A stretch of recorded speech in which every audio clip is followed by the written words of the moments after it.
I'll be back in 2.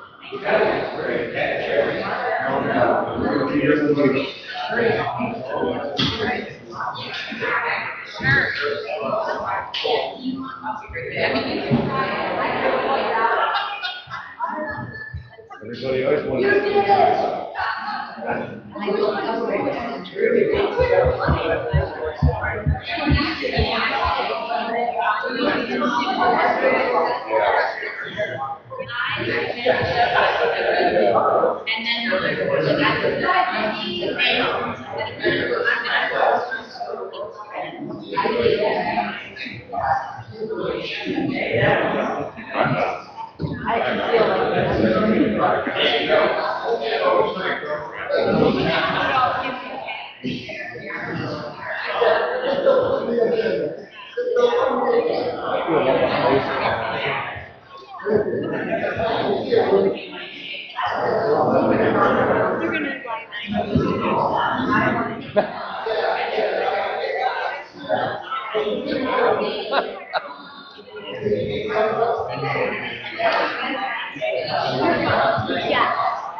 Hey, just what? Okay. Oh, perfect.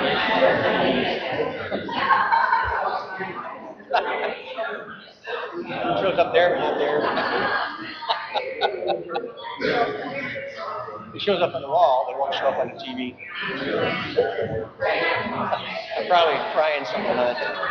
You don't want to know, do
Wait, right.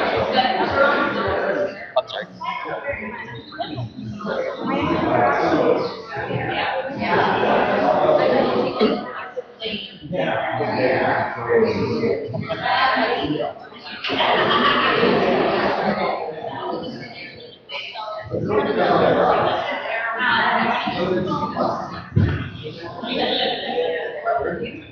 All right. Matt, do we need Matt anymore, or we just go? Okay. Systems are live? Okay. Good morning, everybody. Thank you for coming to hear our election integrity report from Election Integrity Force. We have Sandy and Joanne with us. I know Sandy said you're from the Detroit area, so in that area, so we appreciate them coming over. Just so you know, this is not Commissioners BOC meeting. This is a community forum. DAR asked us to sponsor this. We were happy to do so just to get kind of an update on what's going on. So there'll be no public comment at this meeting. However, we're going to let the presenters talk for probably 45 minutes to an hour. They're going to lay out a lot of information. I ask that you take good notes on that. And at the end of that 45 minutes to an hour, we'll either take a break or we'll go right into some Q&A so you guys can answer questions and have some dialogue with them on your questions. So we want to be sure that because it's a community forum that you get some input as well, but we ask that you hold those questions until the end. Otherwise, with as much information that they're going to put out here in the next hour, if we keep going through questions, it'll just take us 4 or 5 hours. So let's let them do their presentation, and then we'll spend some time talking about it. Fair enough? Is this being streamed? It is being recorded. The streaming does not work in the courtroom because we can't let everybody in the world have access to what our judges are doing in their emails and stuff. So it's a security issue.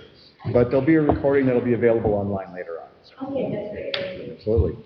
Thank you. Thank you. Hello, everybody. So glad to be here today with all of you. Can you hear me? Yeah. Okay, because I don't have a mic, so I will try to talk loud. If somebody gets to where they can't hear, let me know, okay? So Joanne and I are from Election Integrity Fund and Force. We are a nonpartisan organization, all volunteer. No one in our organization has ever taken a dime of money for anything we've done. Yes. Yeah. Oh, flip must work. Great. Point it at the computer over here, should work great. Okay. So let's see. All right, there we go. None of us have ever taken any money for any of the work we do. It's all volunteer.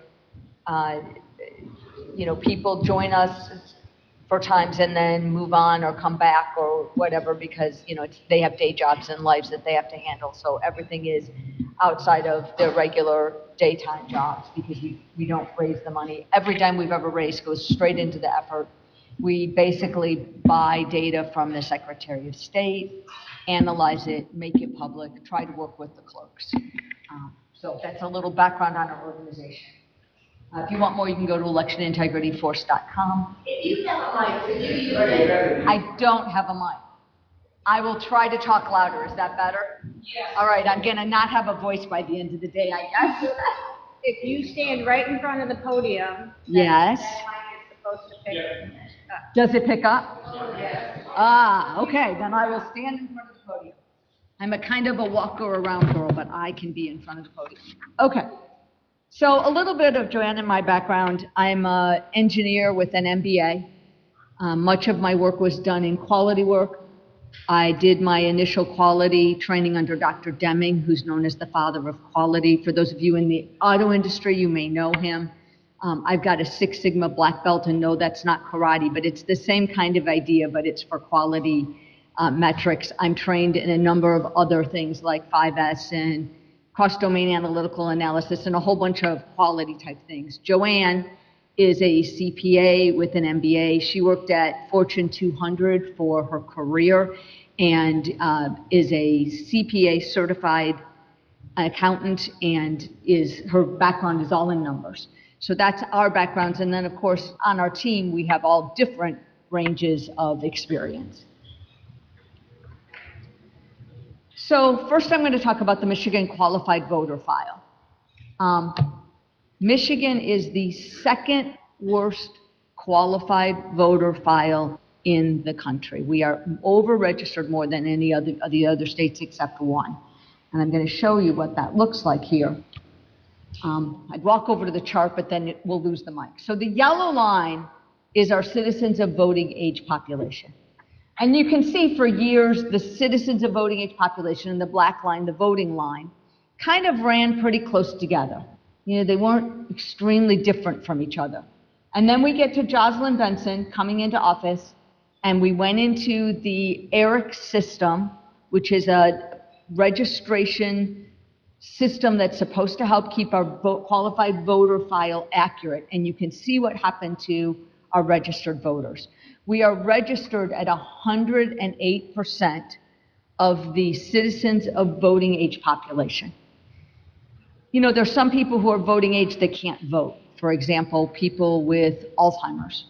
who aren't capable of voting and shouldn't be registered. So we should never really be even at 100%, but we certainly shouldn't be at 108%. Did it go? This is Berry County, because there's been some talk that, well, you know, this is a Michigan problem and it's over there in those big cities and we don't have it here in Berry County. Well, we do have it in Berry County. You're 108% also. This is our driver's licenses.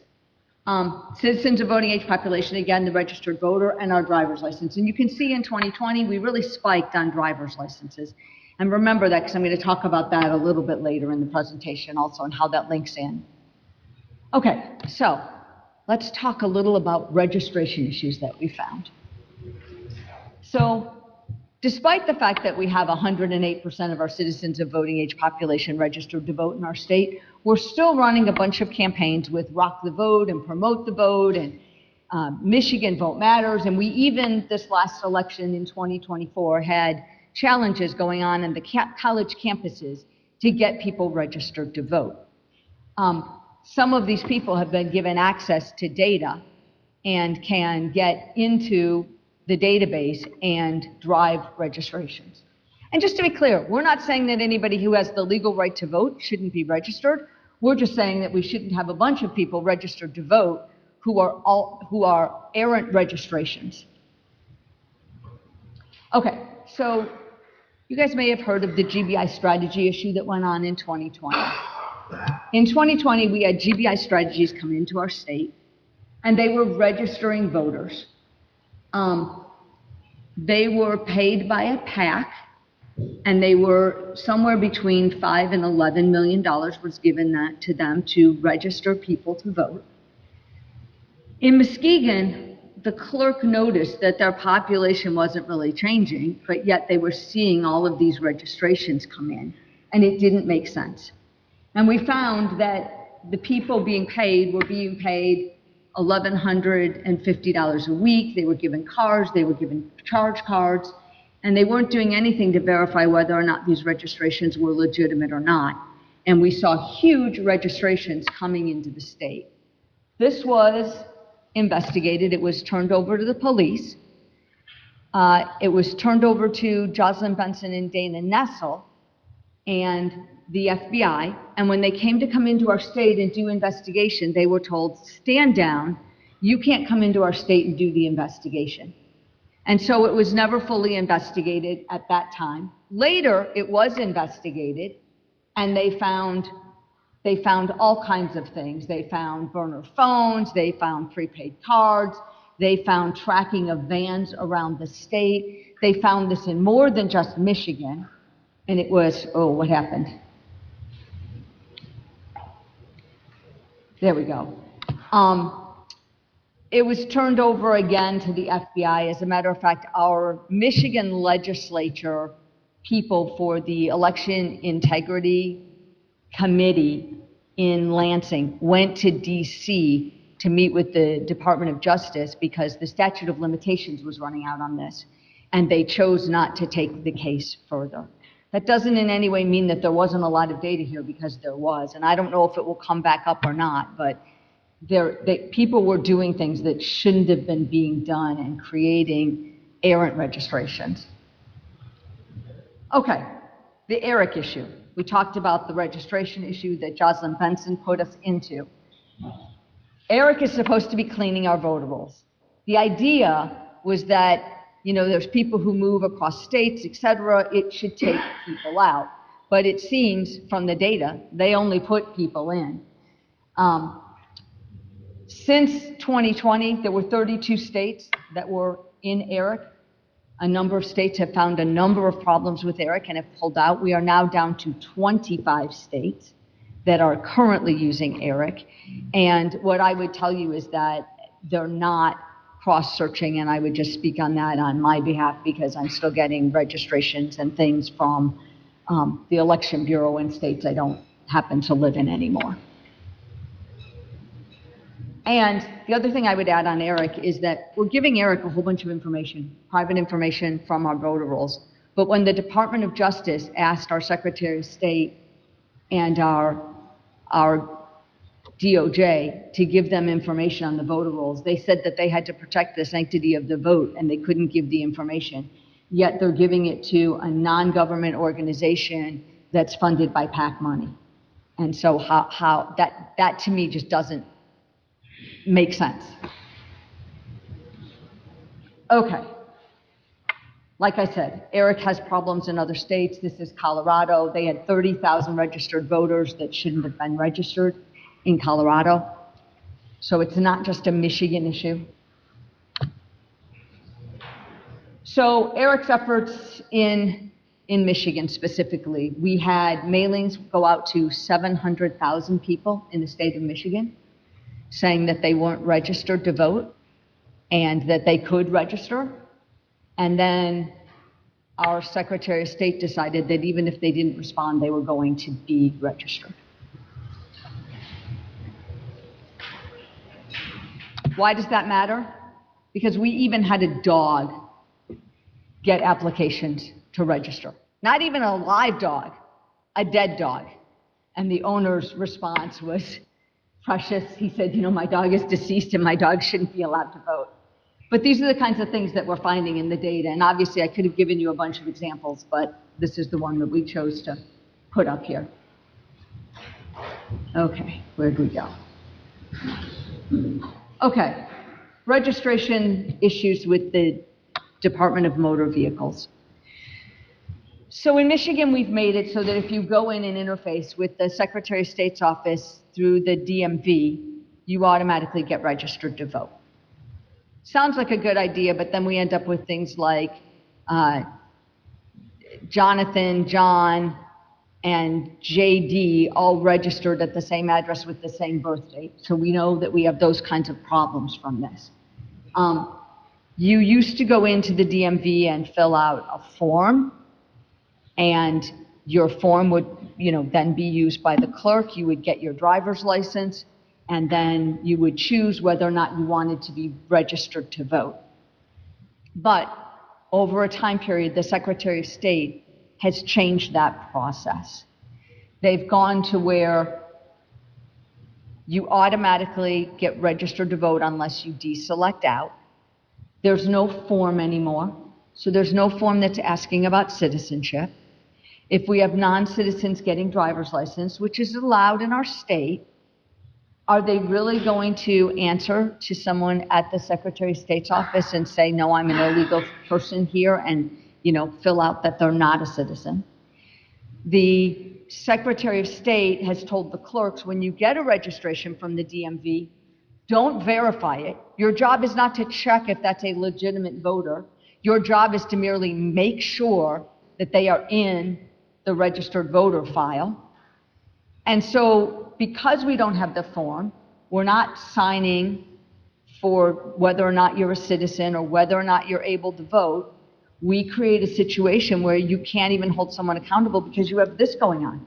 Because now if the illegal says, well, I didn't really register to vote, I don't remember signing anything, but yet they're registered to vote. So that's kind of a really quick summary. You guys have asked me to get done in 45 minutes, so I'm kind of whipping through this. If I'm going too fast, please raise your hand and let me know. These are just some issues that we found. We have reports of Chinese producing US fake driver's licenses. And I don't know if all of you remember, but I remember about 3-4 months before the 2020 election, there were a bunch of driver's licenses stopped at the border. And we all thought, why would there be driver's licenses coming into our state over the border? What's going on here? Well, now we know. They were coming through the DMV. They were fake. That was, who knows? I'm not going to say foreign actors, but we have cases of driver's licenses being seized at the border. We have, the FBI saying that they found fake driver's licenses from China, et cetera.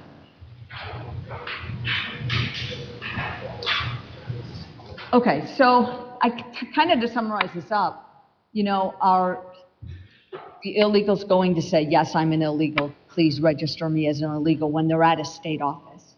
Do applicants sign anything that says that they're eligible to vote to where they can be held accountable? If an error is made, who's responsible?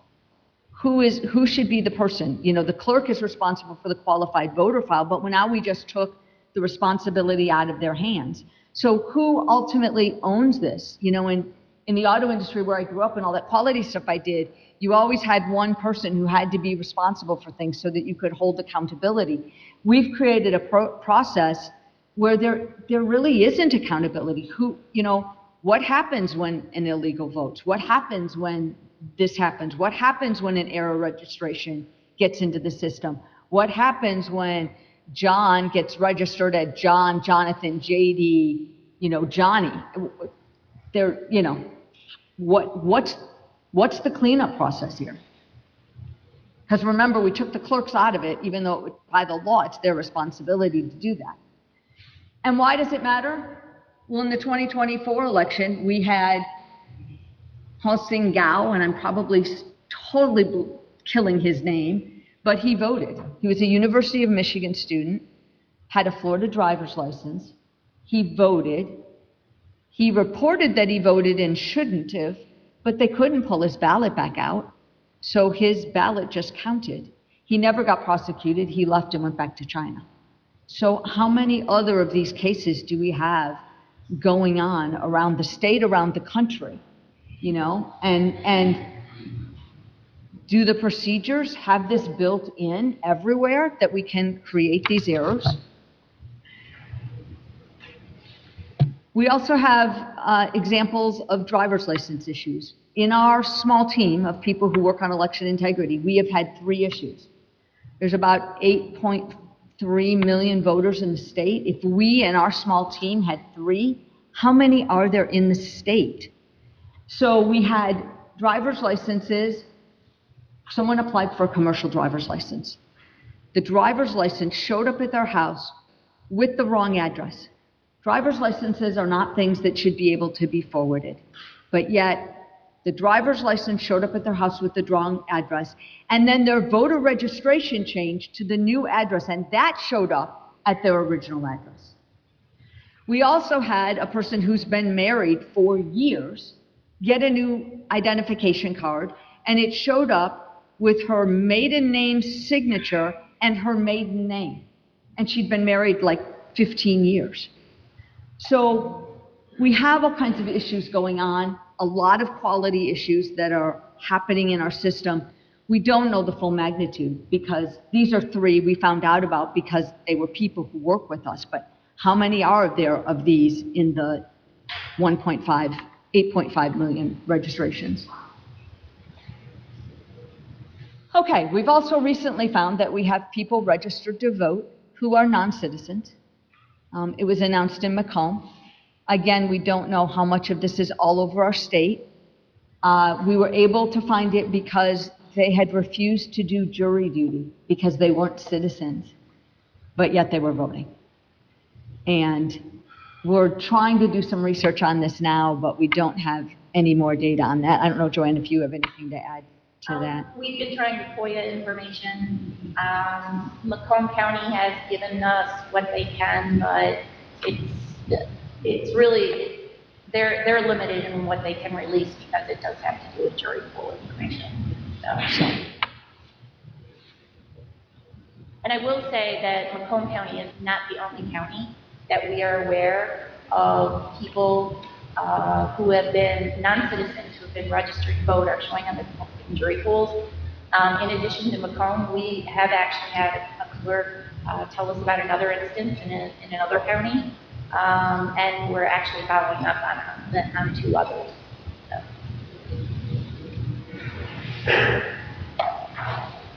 So why does all of this matter? So if we have a DMV process that allows things to come through and get to the qualified voter file, we have people registered to vote, which means extra registrations that aren't valid, and we've shown from the data that yes, people who are registered to vote, that they come in and vote. That can happen. So our voter registration should be clean.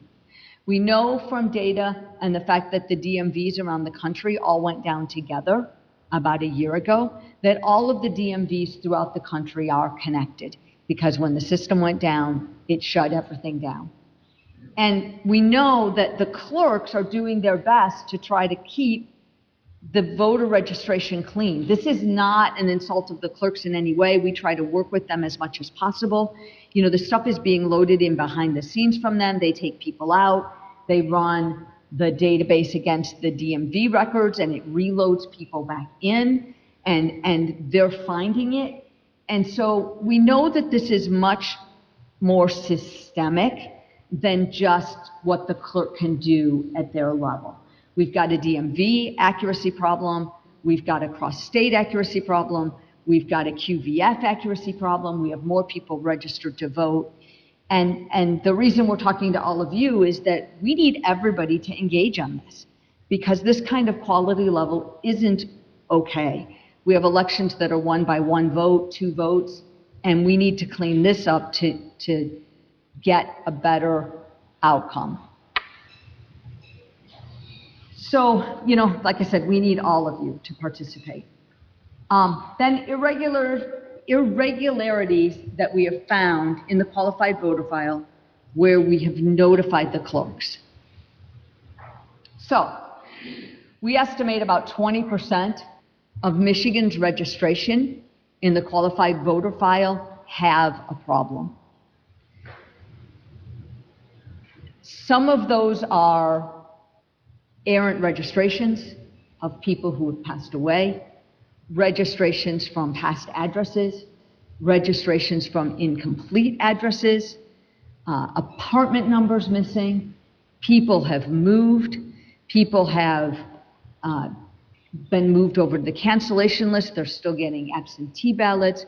So we take the data that we buy from the Secretary of State, and we also buy NCOA data, National Change of Address data, from approved sources that the clerks are able to use to verify if someone lives at an address.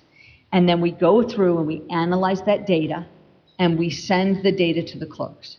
At first, we were sending it in an Excel spreadsheet, and the SOS came back to us and said, no, you can't do it like that. You have to have individual affidavits. So now we do individual affidavits that describe the voter, the ID number, and specifically go to one of the approximately 1,600 clerks that's responsible for that voter and says, please do what your job is and look at this voter because we think there's an error in their registration with their address, or they moved out of the state, or we have evidence that they're dead, etc. And so these are the numbers that we're seeing. I'm going to show you here. The most recent time we did this was in April. We sent out more than 88,000 letters. 88,000 letters. That's insane, right? That's a huge error rate. Now, I'm sure 100% of them aren't errors, but when we did this, that's how many there were. Some clerks get back to us and they'll call and say, oh yeah, we checked, 2 of the 3 people you sent us, one of them just moved into the area, so that's why it was showing the way that it was. The other 2, you're right, they should have been removed. We've changed their status, whatever. 1 died, whatever. Some of the clerks will get back to us. Some of them don't get back to us. But of these 88,000 issued, 110-year-old people, we have 2 in the state. 2 people alive in our state that are over 110. Now, that was in April. I don't know if somebody's turned 110 since then. But in April, we had 2 people left. We had 3 in March, 1 died in April, or 1 died in March. We had over 3,000 people that were over 110 years old in our qualified voter file. Also, we have thousands of records in the database that have a registration date of 1/1/1900. And in 2020, we found this, and the clerk said, oh, well, that's a clerical error. We don't really know when they registered. Okay, fine. It's 6 years later. Our law says the qualified voter file has to be accurate. If accurate isn't defined in terms, according to attorneys I've talked to, they say that that means that it should meet the qualifications of the largest industry in our state. I don't think anybody in here would argue that that's the auto industry in the state of Michigan. Their quality level is 1 in a million. So we have 8.3 million records. We should have approximately 8 errors in our qualified voter file. And yet, we have 3,000 who are dead. So, and then we have thousands that have incomplete addresses. So think about apartment buildings where you're sending a ballot for an absentee voter, and it goes into the mail room, and it's got the right address on it, but there's 500 apartments in, they just, leave it on the table? Does it get to the right person? Where does it go, right? Those are errors that aren't okay. Okay, why does it matter? Well, because in 2022, I'd like you to meet Mr. Barnes. He was born in 1892. He died in 1987, yet somehow in 2022 voted in person. So it does matter. It does matter when this isn't accurate because it allows errors like this to happen. Okay, Detroit ballot and envelope information. Some of you may have seen the Gateway Pundit article on this. This is not work that our team did. Yehuda Miller, who's a person who lives in New Jersey, FOIA'd information from Detroit on the qualified voter file, absentee ballots, and the secrecy envelopes with the signature. And I pulled this data just for full transparency. Our team did not analyze this data. We have the data, but many other groups were analyzing it, so we let them do it. And from the Gateway Pundit article, they got 174,384 ballots, yet only 487 envelopes with signatures. Now, that doesn't talk to the signature issues where the signatures didn't match. That's just a mismatch between the ballots and the envelopes. And so, again, why does it matter? Because if one vote is stolen, it doesn't just steal that one vote, it steals a vote from a person who's a legitimate voter. And in a federal election, it doesn't only affect our state, it doesn't just affect everyone in our state, it affects everyone in our nation. So we can't have these kinds of errors going on. The system and the quality level is just unacceptable. Okay. Issues, qualified voter history. So the Secretary of State keeps approximately 10 years of voter history on each of us. It shows which elections you voted in, whether you voted in person or whether you voted absentee. If you didn't vote, it's that history record, right? We have issues where the history keeps changing. So you voted in person, 1 month it'll say you voted, the next month it'll say you didn't vote, the next month it'll say you voted absentee. And I don't know about you, but whatever I did back on a date in the past is whatever I did on that date. So however a person voted, it should be staying there. The clerks are instructed to destroy the poll book data after 7 days. It's supposed to be kept for 22 months. So we have all kinds of issues with voter history. This is just a count analyzing data from 2020 through today. We have 5.3 million voter histories that have changed. Actually, if I can qualify that. Go ahead.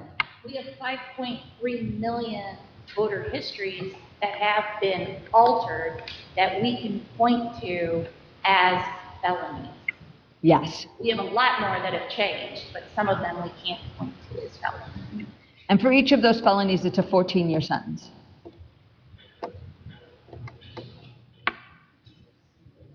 So when you look at this level of performance,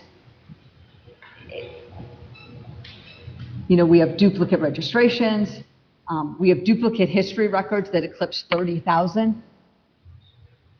So in 2020, the law says that all votes need to be recorded in 7 days.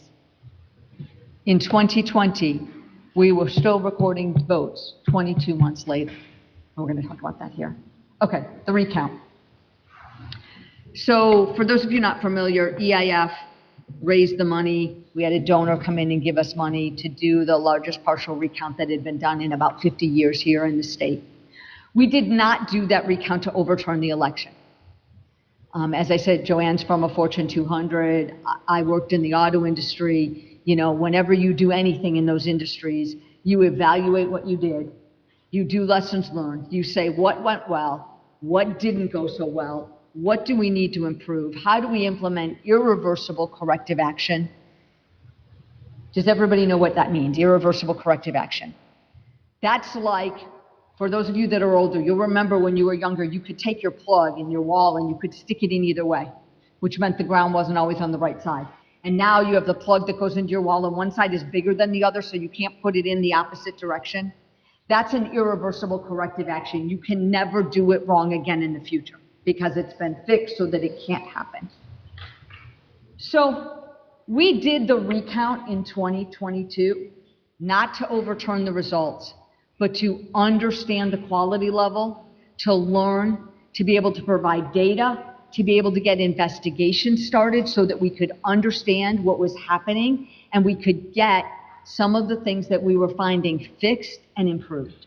So that was the sole purpose of the recount. So now we're going to talk a little bit about what did we find. So we found all kinds of crazy stuff. We found ballot containers missing, machine counts that didn't match, unrecountable districts, whiteout on ballots, machines that appeared to have been programmed in contrast from the law requirements, numerous other issues identified like counting procedures that didn't meet the law. And while there were all these issues found, no investigations were opened. Yet, like I said before, we have elections being won by just a few votes, and yet we're finding all these issues. So what did that look like if we graphed it for you? Well, there you go. So we recounted on the proposals because the metric for how much we had to recount was a little bit lower, so it meant we could raise a little bit less money, but we could still do all of the learning. And if you look at the counts, the left side shows the percentage that was recountable. The right side shows the percentage in red of the counties that had a problem, and in green, the counties that were completely clean and we didn't find anything in the recount. So on Prop 2, 100% of the counties that we tried to recount had at least one problem. And on the other proposal, it was 86%. Is that okay? I don't think that's okay. So, where did we go? We filed a bunch of complaints. We went to the canvassers, the Board of Canvassers in each precinct that we recounted. And then we also took those same complaints to the State Board of Canvassers. Their response was, well, we don't have investigative powers. But they do have special powers in a recount. They can open investigation. It doesn't mean that they have to do the investigation, but we never even opened it. We never even looked at why were all these errors happening? How can we make it better? How do we get better? And like I said, that's why I need you guys. We need your help to say these kinds of things aren't okay. So Barry County, I thought you guys might be interested to see where Barry County was. We did 3 precincts in this recount in Barry County. One was uncountable because the numbers didn't match. And then we had the other 2 precincts, the machine count did not match the hand count. They did cancel themselves out, but the HAVA law, Help America Vote Act, federal law, says that we are allowed 1 error in 125,000 ballots, yet we had 4 errors in the, Joanne, jump in here, 6,000 we counted, roughly? Yeah, 5,000 or 6,000. So we didn't meet the law requirements in Barry County either. Okay. If you want to know more about the recount, a highly recognized industry expert that has worked in Michigan and been kind of hired by a consultant by the Secretary of State of Michigan, helped put together a video that summarized it, and that's the, place that you can find the video if you'd like to go see more information on the recount. Can you read out that link? I can't read it right here. Sure, it's www.electionintegrityforce.com. And I will add a caveat to that because we are in the process of redoing our website, and we just put the new website up literally yesterday. The only people who have seen it so far are the leadership team. And so there's things that aren't quite back up there yet, but it will be once we finish the website. Okay. Absentee voter ballot issues in 2024. So the 2024 absentee voter ballots, we FOIA the data that the Secretary of State publishes every day that shows who requested a ballot, who completed a ballot, whose ballots were rejected, et cetera. It's the report that the Secretary of State puts out every day prior to the election. It includes the absentees, and then when early voting starts, it includes the early voting data. And what we found was ballots cast on future dates. So today's the 10th, but yet we are showing a ballot was returned and cast on the 15th kind of thing. And then we would see some of those disappear. And then some of them would reappear on the date that they originally said that they voted that was in the future. We also saw ballots that were recorded and cast and then disappeared. They were reported and cast like today, a legitimate date, but then they disappeared, but then later they showed back up. And the clerks were even finding it because they were trying to reconcile the absentee votes and going, wait, how did my I was tracking along just fine, and now wait, my numbers are off. What's wrong? The question is, what will we find in 2026? Because we don't know if this has been fixed or if it hasn't been fixed. We also found duplicate votes. So we were the organization that found 125,000 duplicate votes in the state of Michigan. We had one person vote 29 times. Now, we don't really think that person voted 29 times, but they were showing as voted 29 times in the qualified voter file and in the data. EIF then, when we found this in Michigan, Matt DePerno released the press release on it. And then we started working with the other states that we work with on election integrity. By a week before the election, we had found it in all 7 swing states. And then by the week of the election, like the Thursday, Friday before, we had found it in 11 states. My bet is it was in all of the states, but we didn't have the data or the time to do all of the states before the elections. So on the absentees, the 125 duplicates in Berry County, 1,345 of those had touch points in Berry County, and it represented 2,185 of the 125,000 duplicate votes. So again, Berry County is not an outlier here. They participated along with the rest of the state in this issue.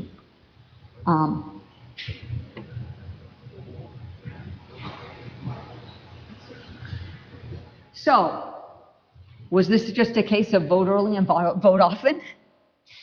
The Secretary of State said it was a glitch. We have FOIA'd several times to try to understand what they did to correct the issue, if the votes were removed, how it happened, how it was fixed, whether irreversible corrective action has been put in place to stop it from happening in future elections, and we've been rejected on all of the things that we've requested. So we don't know, other than one press conference that she did right at election time that said it was a glitch and they were working on it. Okay, flawed police sheriff knowledge, and Dar, you may want to jump in here. So one of the things that we found is that elections are really complicated, and we talked about that. We talked about the clerks not knowing not having access to the data software, and, they're very complicated. And so what we found is that when we go to law enforcement to help, they can't always help us because they don't know the laws and know how they can step in. And so they'll often look at the person who's in charge of the election and say, well, are they right? And I'll give you an example that we experienced. In trying to tally up the votes in the state to make sure that votes aren't coming in like we think we saw in 2020 with you saw the data from the Detroit. We try to get the tallies at the end of the night from all of the precincts. And the law says that, you're supposed to get that. You're allowed to get the tape that comes out of the machine. And we try to get that data. So we're allowed to get a copy. So the poll challengers talk to the election workers and ask for that tape. But when we ask for it, often we're denied. And I was working at TCF and we asked for the tapes and we were told that we couldn't have them. So we called law enforcement. Law enforcement showed up and said, well, are you allowed to have them? Well, yes, we are. The law says we are allowed to have them. But they sided with the clerk and said that we weren't going to get them. They then told us if we wanted to file a formal complaint that we'd have to go to the station, and they wouldn't take our complaint. They say that if there's a problem in a polling counting place, that they should call the sheriff's office, but you're not allowed to have phones when the polls are open, and yet they're counting ballots. And so it leaves the poll challengers and even the poll workers with no resource to be able to make sure that the processes are being followed. And Dar has been fighting very hard to get law enforcement trained. We work together with him and an attorney to try to create a training class so that the law enforcement people could be trained on the complexity of the election laws. But MCOLS never approved that class, so we were never able to train. And Dar, to this day, I don't believe any direct training has been done around election laws. So the law enforcement, if your car is stolen, they know what to do. If your house is broken into, they know what to do. But when it's election law, it's way more complicated. It's hidden inside databases and computers and machines and poll books. And we really need to get something approved for them to be able to understand all the laws and understand the poll workers and the poll challengers and the poll watcher rights and the citizens' rights, so that we can make sure every legal vote gets counted and errant votes from non-citizens, et cetera, don't get counted. Do you have anything to add, Dar, before I move on? Oh, basically, I want my guys working the road that night want to be able to go to the polling station and know the laws at that time. All the more complicated stuff I can train the detectives later on. So that's what we're trying to do, is get the initial law enforcement trained to when they go there, at least they know what, when somebody rattles off something from a clerk or a poll watcher or something like that, they'll have an idea of what they're talking about. And there's been zero training in my whole career on it, and since 1988. Okay, other systemic issues. Machines are complicated. We don't know the software that's in them. We've outsourced the maintenance of them to suppliers. The clerks don't even know the level of software on them. They're connected to the internet. So there's a number of systemic kinds of things around that. We do a logic and accuracy test that the public is participating in, but it's essentially meaningless because we print a stack of ballots. They get printed by the machine. You walk into a room, there's machines all the way around the room. They run that stack of ballots that the machine printed through the voting machine. It prints out a tab that says what's on the ballot. The people watching don't count the ballots. They don't know the software on the machine. They don't test any of the other machines in the room. And then the clerk, doing their job, this is no criticism of the clerk, sticks a piece of paper in front of the people standing in the room and says, please sign that the machine did what it was supposed to do. When they shoved it in my face, I said, no, I'm not signing that. And they said, well, why not? I said, I don't know the programming level on this machine. I don't know what's on those ballots. We haven't counted them. I don't know if the machine gave the right count. I don't know any of that, and you're asking me to legally sign saying that it was okay. And what about all these other machines in the room? And then, after the logic and accuracy test happens, even though it's not very valid, we allow maintenance on the machines. We even allow maintenance on the machines on the day of voting. And so, you guys know computer programs well enough, even if you don't work in that, to know that a computer program can be programmed to say, if it's today's date, run this program. If it's tomorrow's date, run this other program. We honestly don't know, because we weren't at that accuracy test, aren't able to get any of that information. So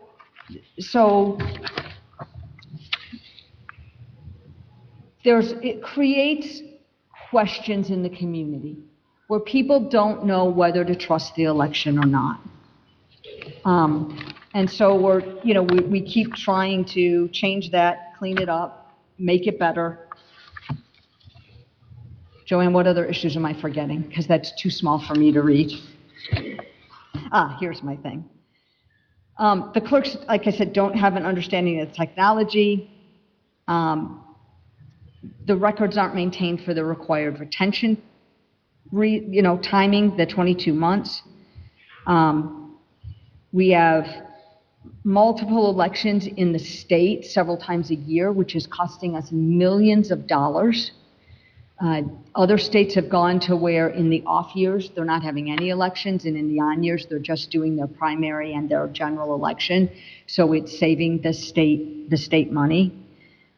We have inaccuracies in the voter records. We have inaccuracies in the voter history. We have errant registrations going on.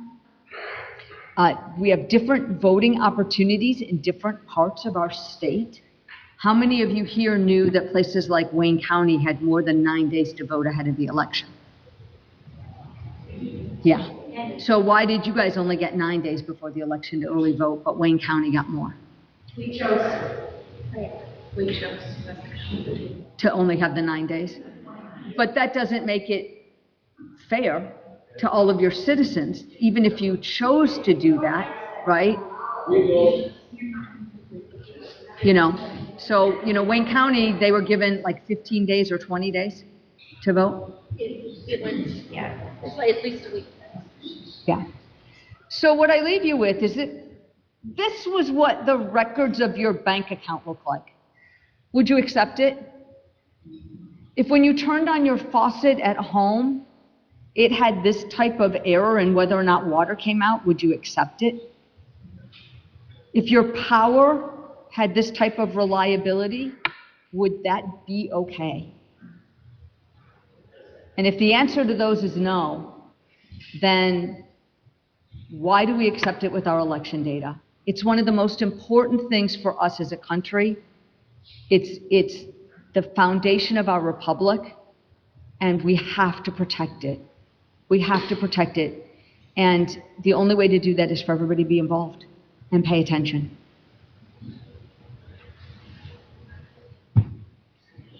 Anything else, Joanne, that you want to add?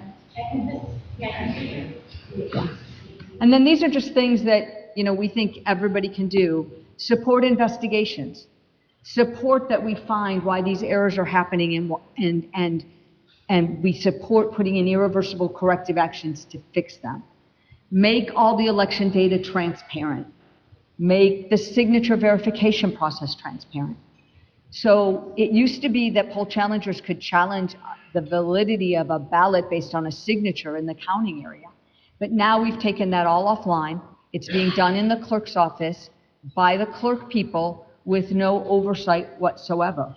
And poll challengers for non-party groups, you apply 30 days before the election, yet we start doing things in ballots in clerk's offices 45 days before.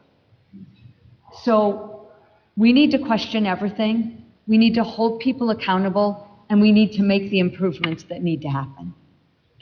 Okay. With that, I will turn it back over to you, unless we have... Just a real quick question. How much does this information cost the residents of Berry County? Absolutely nothing. We're all volunteer. Right. Can you repeat the question? Will you stand up and ask the question, please, we can hear it? Sure, I'll say it. Dar asked how much gathering all of this information cost the citizens of Berry County. And Joanne said nothing because we're all volunteers. You know, we raise the money from donations. We use it to buy the data directly from the Secretary of State. We're not analyzing other data. We're analyzing their data, and then we provide the information. Now, who are your donors? Is that information publicly available? I'm sorry? Your donors, you're supported by donations. Correct. Who are those donors? Is that information of the donors publicly available? So we are a 501c3 and 501c4.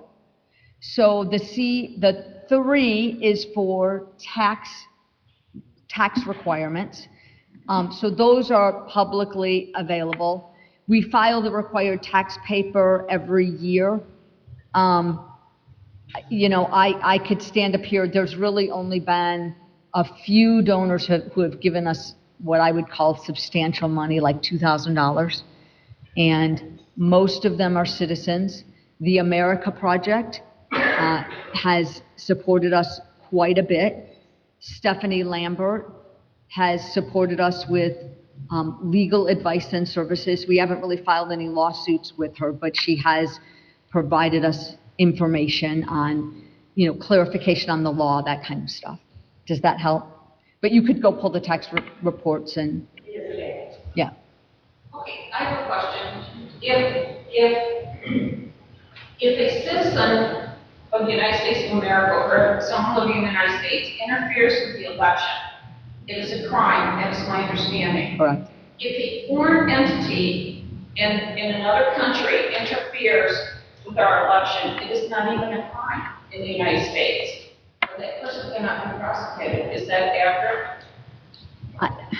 Dar, I think I might need your help here. You know, I don't know that we can hold a foreign country. No, I'm talking about an individual. An individual. Well, I can't totally answer you, but what I will tell you is that the Chinese person who voted in our election and then went back to China has had nothing happen to him. Let me put it differently. If they're caught drinking and driving, they go to jail. If they're breaking the law here, then you go to jail. Yeah, if they break the law here and they're in this country, they go. Oh, I see. If they're in this country, they could. Yes, thank you. Yes. Okay. But otherwise, no. Yes, thank you. Go ahead. You claim that you had 129 duplicate votes? 125,000. Okay, so that means you're saying the same person voted twice in the same election, correct? And it wasn't twice. We had one person vote 29 times. How do you know that? I work the polls. When you tear off that tab at the top of your ballot, that ballot is no longer connected to a name. So how do you verify that anyone voted more than once? Okay, so let me explain. The 45 days before the election, once the clerks start to issue ballots out to the community, they publish a report that we buy through Freedom of Information request that shows who has requested an absentee ballot, who has been sent an absentee ballot, and who returned their absentee ballot. From that list of all of the people who had returned their absentee ballot, where the clerk said, yep, this ballot is returned and good, we found 125 of them where the same person voted more than once. I don't understand how that would happen. And did you go back and check if those ballots have been rejected? Those ballots were not rejected. The clerk had accepted them. And then after we published the report, the Secretary of State said that they cleaned up the glitch, but we never were able to get any information on how it was cleaned up. Someone's registered to vote 29 times in 29 days in 29 counties in Michigan. They would receive 29 absentee ballots. Correct. But every single one of them would be rejected once another one was issued. It is not possible in the state of Michigan to vote 29 times. It's not possible to vote twice. No. It is. It is possible to vote twice, actually. And the reality is, we have data that says that this person, that people voted twice, that 82,000 people voted more than once. But the Secretary of State has never provided enough information to say, is that an additional 125,000 pieces of paper? Is that an additional 125,000 electronic malfunction? I mean, she's never answered for the problem. But for every 2 votes that you found, did you ever go back and check with those local clerks as to whether that ballot had been rejected? I will check it down and ask it. Let me tell you a story. But I will reject it when issued. Okay, so I'll give you a story for the 2020 election. Okay, there's a person who had been registered twice, had 2 voter IDs in the database. Another reason that you need to have a clean qualified voter card. That person lived overseas in Europe. They received 2 electronic ballots. That person responded and cast 2 electronic ballots. And the clerk's office received both electronic ballots on a single day. Now, fortunately, this late in the process, once the clerk received both electronic ballots on the same day, they finally realized that it was the same person, and they rejected one of the ballots. So the system works.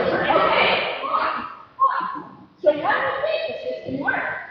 But the qualified voter file, and what started the investigation to begin with, was the fact that a duplicate that had been found, and the person was shown as the having voted twice in the election. That's the biggest one. But the law enforcement conducted the investigation and found that not only did the second voter ID that existed in the system not belong to a person, but neither did the first one. So we have a situation in which 2 ballots were sent to a person that didn't even exist in a foreign country, and somebody illegally voted 2 ballots. So the law needs to be changed. We have to accept her. I mean, you can follow the law. No, we need to clean voter file so that it doesn't occur. If the clerk has to accept that registration, the law says we do. I have overseas citizens, so I'm very familiar with the law and how the process is going. So that's not a voter roll situation. That's the law needs to be changed. No, I think the law is fine. The problem is that the voter roll was inappropriate and allowed that voter registration to be registered twice. When actually the person should have made it. Yeah, the law says that the qualified voter file must be accurate. The law says the qualified voter file must be accurate.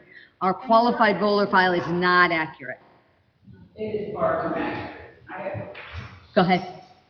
Just real quick, our flash drives are in our laptops on Zoom voted that day. Clerks can no longer see that data. It gets encrypted when we upload that software. Clerks should be able to see that data, who voted. Second of all, I'm just going to tell you, voters cannot opt out anymore. At DMV or whatever, they're automatically opted in, they're mailed a letter. I have a voter who just wanted to deregister. He said, I never got a letter. It's a new process that started Yeah, in June. right. That Eric has got to go. It dumped 6 names into Irving Township's QBF. Eric did. Why do they have access to our QBF? That, I don't think anyone can deny that. Also, maintenance on our tabulators deletes all data. So, and my last thing is, I hope Perry County, sir, I love you dearly, you do a great job. Again, every person in this county does. I hope that we can look into our voter rolls. I know you had said you're not really allowed to see the jury pool data. I talked to the courts, they do it. I hope that can change. We can look up our own voters. So, thank you. Okay, so just together, right? Sandy, I'll let you call it. Yeah, I don't know who had their hand up first, so who wants to go first? Whoever raises it first right now, I'm going to take. Okay, there you go. Is there a reason that they're still sending out absentee ballots, people are out asking for them. I mean, it used to be, you only got absentee ballots if you had a reason to not show up, you had a valid reason. And things like that last election, you mail them off to everybody, and anybody could basically fill them out and earn. So in 2020, the Secretary of State made the decision that we were going to mail out a bunch that weren't requested. In 23, we passed an amendment that said people could choose to be permanent absentee. And if you're a permanent absentee, that's what you are. You're permanent absentee. It was always that a clerk could decide someone should be permanent absentee because they would, for example, look at the list and say, oh, you know, Susie Q is always out of town for the election. They work, you know, they're a traveling salesperson, whatever. We're going to make them permanent absentee.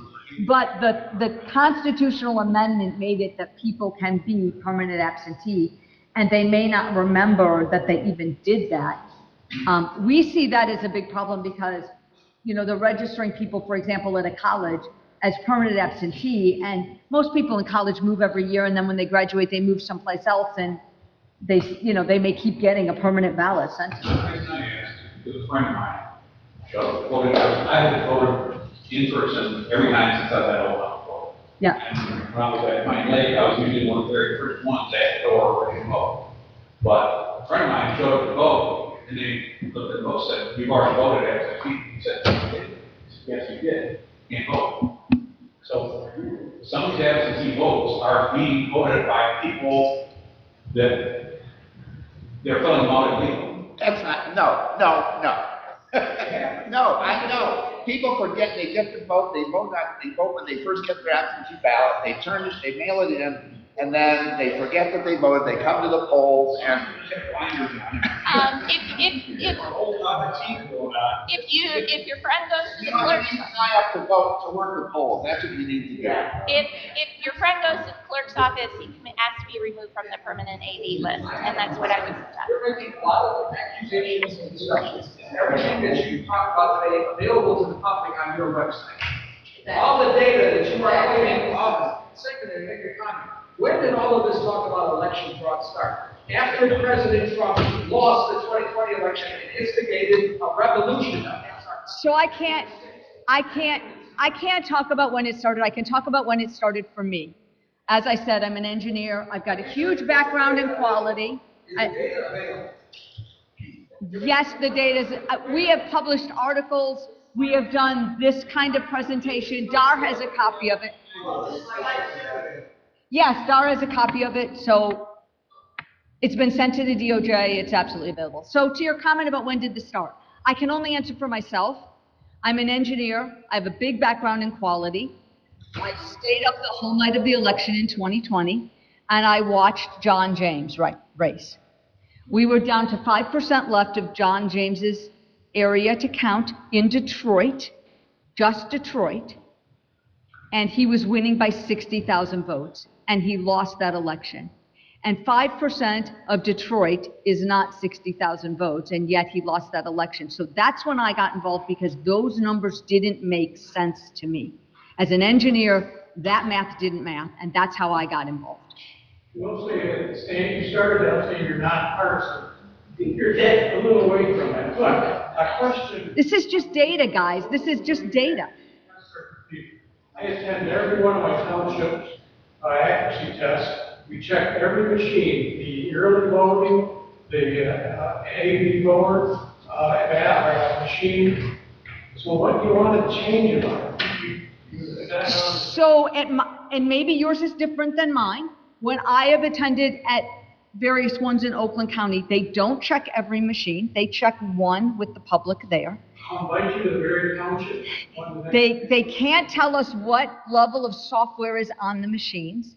They can't verify that the machines are not going to have maintenance and have the software change between the time the verification is done and the election. That's nothing like the one I. Okay. Well, I said that, there's variances around the state for sure. For sure. Seriously, I'll invite you the next time. Maybe you're I'll invite you to the very township. You can do it together. How about the lady in the back here? I know you've had your hand up quite a bit. You right there. Yeah, I just want to say that I just finished taking an online class. I've taken it in person twice, and I've worked the polls. various times. And I can say that there is nothing that our clerks, so maybe we need to change the law to work on the base, but I believe that people should be registered to vote, and if they choose not to vote, so be it. And I think if we can clean that up, so be it. But to say that there's voter fraud going on in the townships or the precincts or whatever we call our voting booths, I think is, anyone who thinks that there is needs to take the classes and needs to work the poll.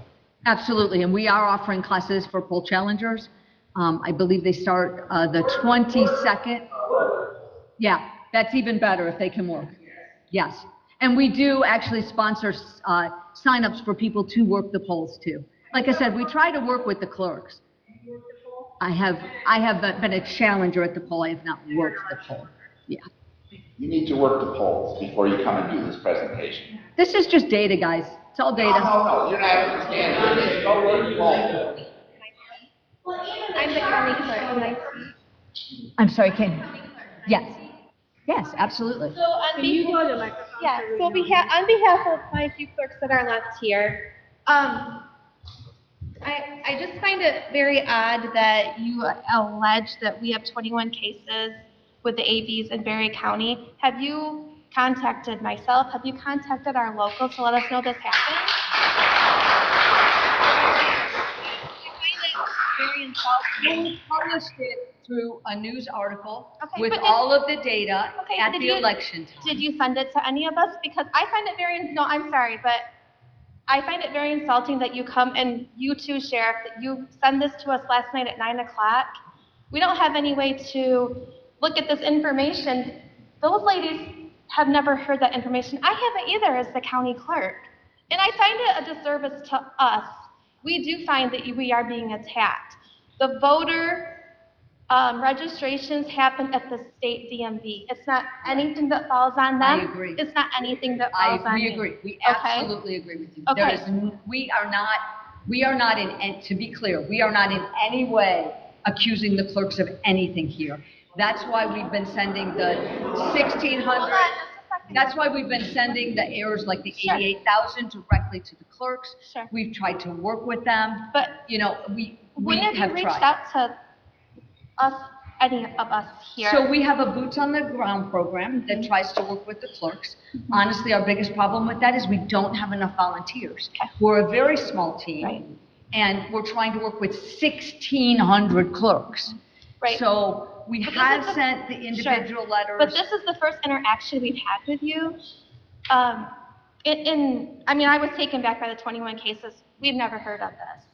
The other thing is the clerks are not directed to not verify the voter. They do verify the voter when they come to vote in person. That's when our clerks verify people, okay? So I would like you to change that, Okay, because we that can makes change that. them sound like they're being told that they're robots what to do. They're not. They're not. We tell them, and That came from the Secretary of Sure, but State's that's- newsletter that told them to not verify from the DMV. Okay. Say that they've been instructed from the Secretary of State. That's not. Get all registrations in their PDF inbox. Well, we have to, but when they come to vote in person, that is when their ID is verified.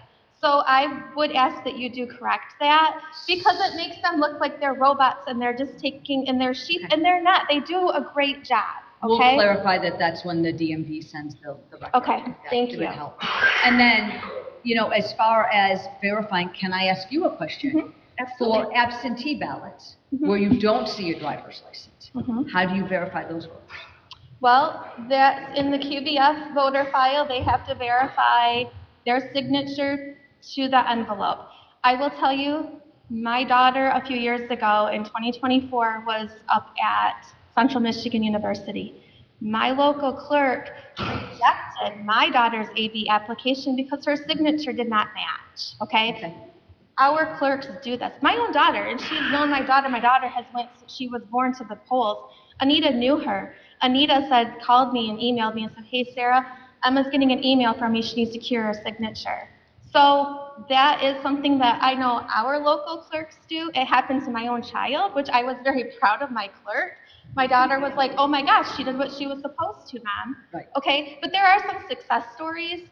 There are absolutely I think that the success clerks need to.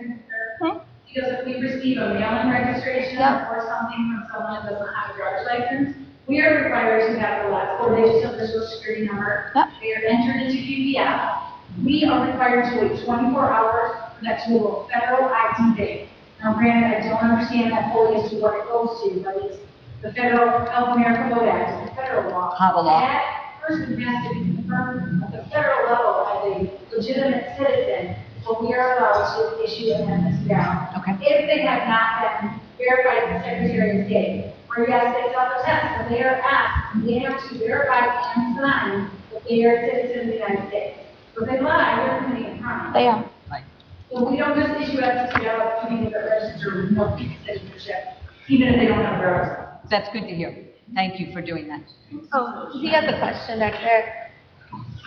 Oh, I was wondering if you could explain to me, having worked in a number of elections and all of the technology for quite a while, Berry County has machines that count votes that are the internet? yes. No, we do not. Yes. No. Well, Brader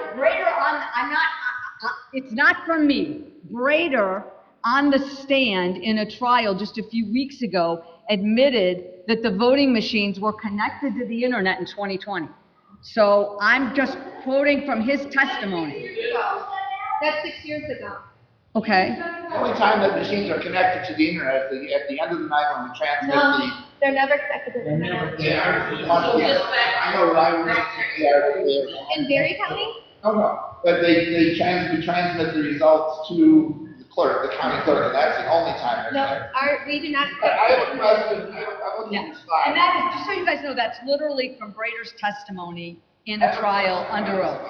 You say you want to go back to hand counting and eliminate the cost of machines, is that right? Yes. How does that, how much money will it cost to pay enough It's- election workers? It's actually less And how long expensive will in it take?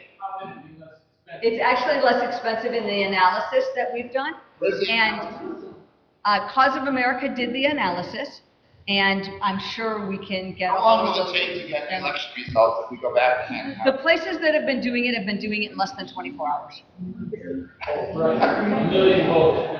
You're gonna count, how many votes do we have in Michigan? 8.5 million registered We count voters. 8.5 million hand-counted ballots in one day.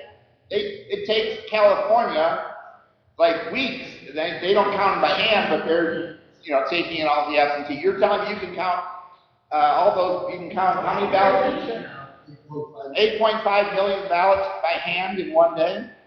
Is that right? Is that Just need more people to work. And how much And will it's that still cost? less expensive than the machines. I don't believe it. Our election workers get paid, I think it's about $175 for the 16 hours that we're there. And so you're saying you can hire enough people and it would still be cheaper than buying the machines? Well, how about if we went to just an adding machine that had no programming behind it? That's So that we not, didn't have complicated, that's somebody's question, that's not my question. right. Okay, we're gonna wrap it up. It's been a long morning. We appreciate you guys coming with that information. If there are questions, I'm sure they'll stick around for a second to answer any questions. We want to keep the decorum and get your questions answered. So, thank you for coming. Thank you, Dar, for inviting them up here so we can get a little more information on this.